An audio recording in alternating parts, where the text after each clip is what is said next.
What up, ninjas? Gajo here. Again, we have a new Transformer to review. Beast Hunters Soundwave. Very awesome. Let's take a look at this little thing here. So, Beast Hunters Soundwave. Now, basically, it's the same exact mold, essentially. All the base components is the transformation and kind of how it looks. But it's got all these wonderful details that are added onto it. And it kind of looks like a bird now, more or less.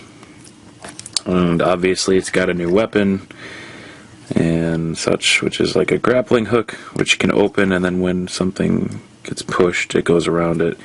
I don't think it has enough force to do that, but it'll shoot its little grappling hook, which is tethered by a nice little nylon string. And it's actually a pretty cool toy. I remember having these style launcher things back when I was a kid, and I loved these things because you would never lose your missile. So that aside, let's transform him. We'll just start out this way. We'll go to the legs first, like so, and then you kind of just push out to the side just a little bit on each side. It kind of rotates the hip joint here. And then what you do is you take this piece and you kind of fold it. See, this is the part where I broke on my first one. Basically, what you do is you push that up like so, and that'll all kind of fold up in there.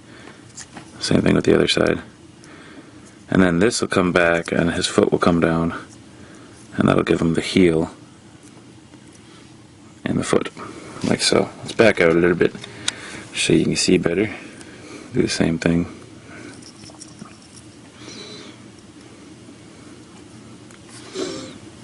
And then what you want to do is you want to kind of push the leg forward so that this joint meets there, like that, because he doesn't stand exactly like straight up with his legs. He has kind of like that bend in his legs. So that should get him standing, and let me kind of adjust my light here. So my light's kind of off center. Anyway, then we go to his arms, which you just kind of push these up into his body cavity. We'll allow these to fold down, and you just kind of bend that right there, and his arm will extend out from there, which it's kind of pegged. I don't know, you can see there's like a little peg there, and it's like pegged on the hand, and you pull it out, and do the same thing to the other side.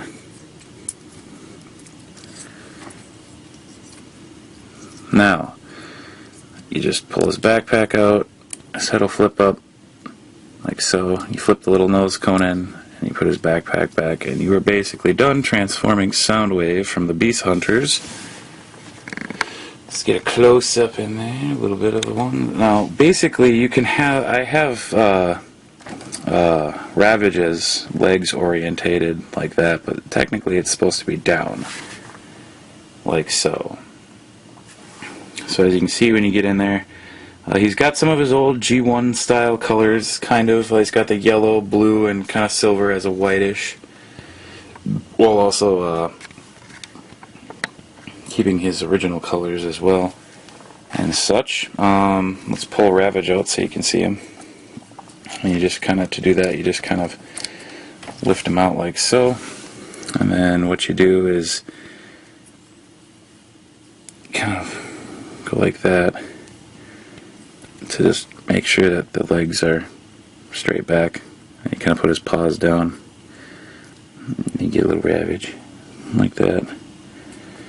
Baby Ravage. And there's really no point in putting him on his arm like you would with Laserbeak, but I mean you can if you want, if you can fashion him on there. But he can hold his weapon. Just plug this back into his weapon real quick here. Oop. It's got kind of a hair trigger on it, which is nice and poopy at the same time. But I usually just put it on his arm so that I don't stretch out the hole on the hand. So then he's got that, and he's got a little ravage, and that's pretty much it. This is what you get. This is what you get nowadays when you purchase the Beast Hunters toys. Is you get a new figure, or a remolded, heavy remolded figure, I should say, and a new weapon, which is pretty cool. I'm gonna have to pick up some more of these Beast Hunters, but I'm not gonna do all of them. I can tell you that much. I'm not gonna follow them like Prime, like the first series of Prime toys, like how I pretty much almost got them all. Because I'm not that religious about the Beast Hunters, because there's a lot of Beast toys that I'm not a big fan of. But you know, we'll see. We'll see. I definitely am liking these Optimus Primes that are coming out. They're fascinating. They're not like the best I've ever seen, but they're very fascinating. So this is Gage-O with a review of Soundwave from the Beast Hunters stuff. Signing off. Close-ups at the end. And obviously I'll have more reviews out for you guys soon. Sorry for the lapse in reviews. Peace!